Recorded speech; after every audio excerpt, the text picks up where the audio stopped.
Have you ever walked around a beautiful countryside cottage, fallen in love with the exposed beams, the character, the peaceful setting, and imagined yourself living there? Now imagine that, just a few weeks after completing the purchase, you discover something living in your loft. Not squirrels, not birds, it's bats. At first, that might not sound like a big problem. After all, bats are small, quiet, and they help control insects. Surely you can just ask someone to remove them? Unfortunately, in the UK, it isn't that simple. In fact, bats are among the most legally protected wild animals in Britain. If you unknowingly disturb them or damage their roost, you could face serious legal consequences. Renovations may have to stop, roof repairs can be delayed, and what seemed like your dream home could suddenly become a very expensive project. Now, before we go any further, this video is not about encouraging people to hate bats. They are an important part of our ecosystem and deserve protection. Instead, this video is about helping homebuyers understand the legal and financial implications of buying a property where bats are present or where a bat roost exists. Many buyers discover these issues too late. Today's video could save you thousands of pounds and months of frustration. I'll explain why bats can affect property purchases, how to spot warning signs before you buy, what surveys you should request, the legal responsibilities you could inherit, and when buying a property with bats may still make perfect sense. So stay with me until the end, because we'll also give you a simple buyer's checklist that could save you from making one of the biggest financial mistakes of your life. Let's begin. Chapter 1. Why bats matter to property buyers. Most people think buying a house is all about location, price and condition. Few people ever think about wildlife, yet wildlife can sometimes become one of the biggest factors affecting a property's future. Bats are a perfect example. Across the UK, all bat species are protected by law. Their roosts are protected as well, even when bats are not physically present. That surprises many buyers. You might think, if the bats have flown away, surely the loft is empty.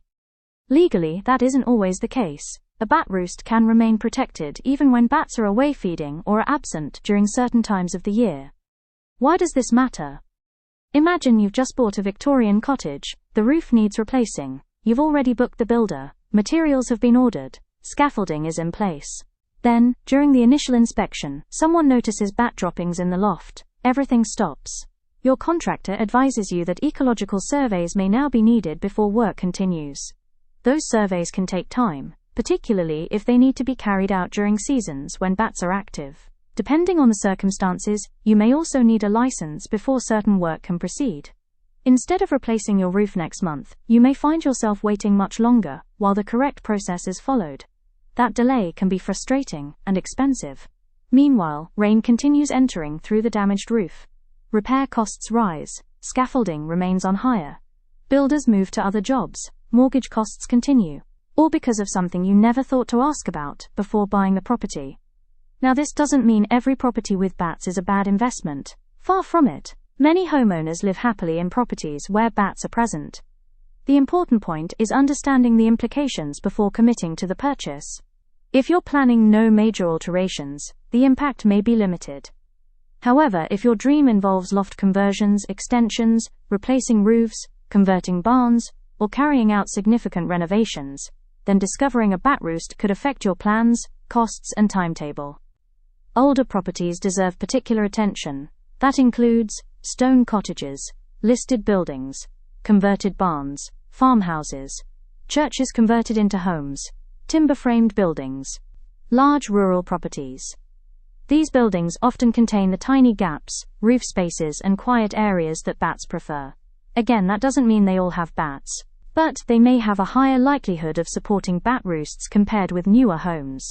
Another common misconception is that bats damage houses. Generally speaking, bats themselves do not chew through timber like rodents or build nests like birds. The main issue for property owners isn't usually physical damage caused by bats. Instead, it's the legal protection surrounding them and the practical effect that protection can have on maintenance and renovation work. That's why understanding the situation before exchanging contracts is so important. In the next chapter, I will explain exactly what the law says, what buyers need to know, and how a simple oversight could lead to unexpected delays and additional costs if the proper procedures aren't followed. Chapter 2. The law. Why bats are protected in the UK. Before we continue, it's important to make one thing absolutely clear. This video is for general information only and is not legal advice.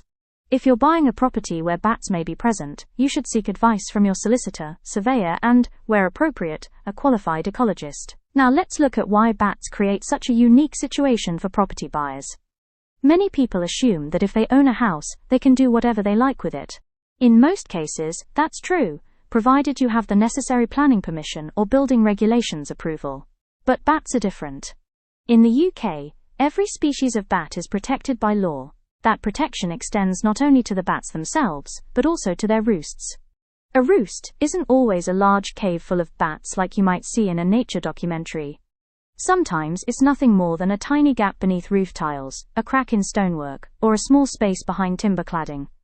A few bats may use that space for only part of the year, yet it can still be legally protected. That means certain work affecting the roost cannot simply go ahead without following the proper process. Imagine you've bought a charming 200-year-old cottage. You plan to replace the roof because it's leaking. The builders arrive on Monday morning, everything is ready. Then someone notices small black droppings beneath the ridge tiles.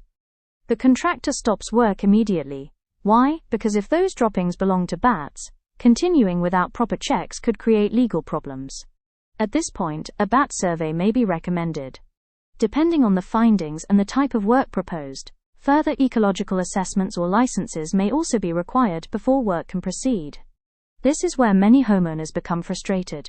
They aren't trying to harm wildlife, they're simply trying to repair their home.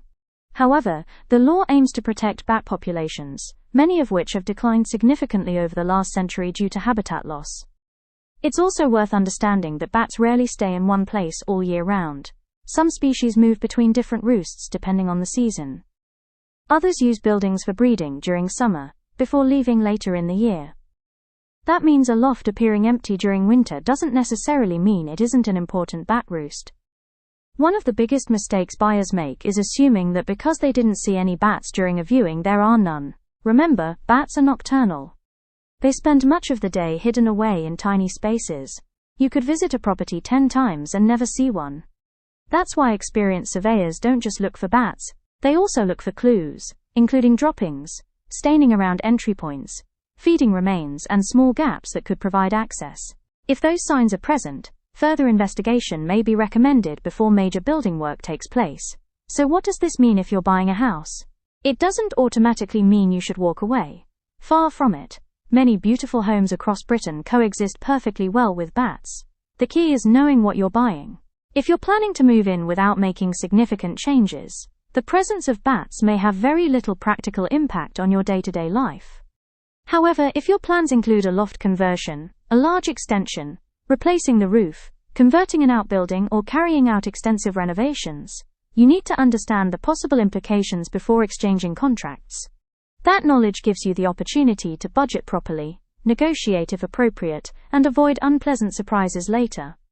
In the next chapter, we'll discuss the real financial costs buyers can face, not to scare you away from older properties, but to help you make informed decisions before committing what could be hundreds of thousands of pounds. Chapter 3. The hidden costs of buying a property with a bat roost. Let's talk about money. After all, buying a home is likely to be the biggest financial commitment you'll ever make.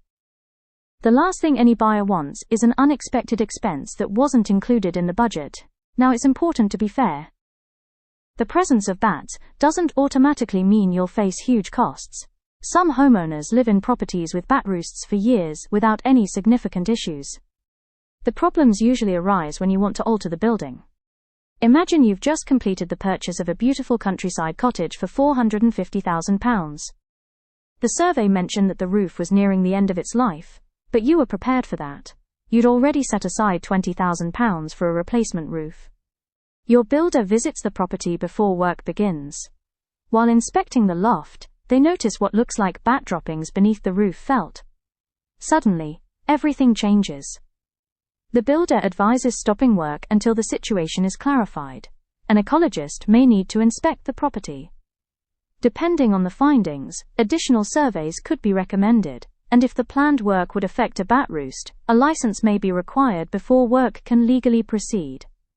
That process can add time, and time often means additional costs. Your scaffolding may need to remain in place longer than expected. Your roofing contractor may move on to another project. You might have to rebook tradespeople weeks or even months later. If bad weather causes further damage while work is delayed, repair costs could increase. These indirect costs can sometimes exceed the original budget. Let's consider another example. Sarah and David buy an attractive stone farmhouse in rural England. Their dream is to convert the loft into 2 extra bedrooms.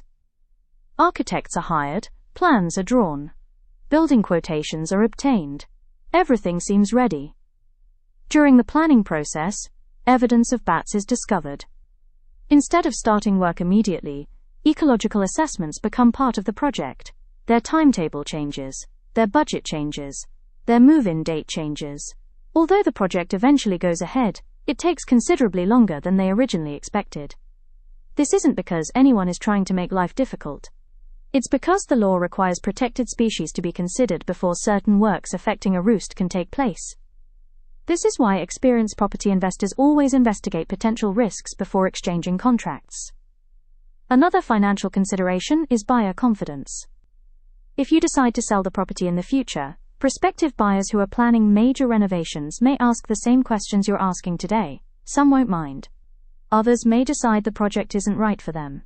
That doesn't necessarily reduce the property's value, but it can influence the pool of potential buyers depending on the property's condition and their intended use. So how can you reduce your risk? First, never rely solely on appearances. A tidy loft doesn't necessarily mean there are no bats. Second, if you're buying an older property and planning significant alterations, ask questions early. Has the seller ever been told bats use the building? Have ecological surveys been carried out before? Has any previous work required specialist advice? Third, speak openly with your surveyor and solicitor. If your renovation plans are ambitious, let them know before you exchange contracts. They can often suggest sensible inquiries that could help you make a more informed decision. The aim isn't to avoid every property where bats may be present, it's to understand exactly what you're buying and whether it fits your plans, budget, and timescale. Knowledge is one of the best investments you can make. In the next chapter, we'll show you some of the warning signs that could suggest bats are using a property, so you know what to look for during viewings and surveys. Thank you for watching this video. Please like, share, and subscribe my channel. I see you in the next video.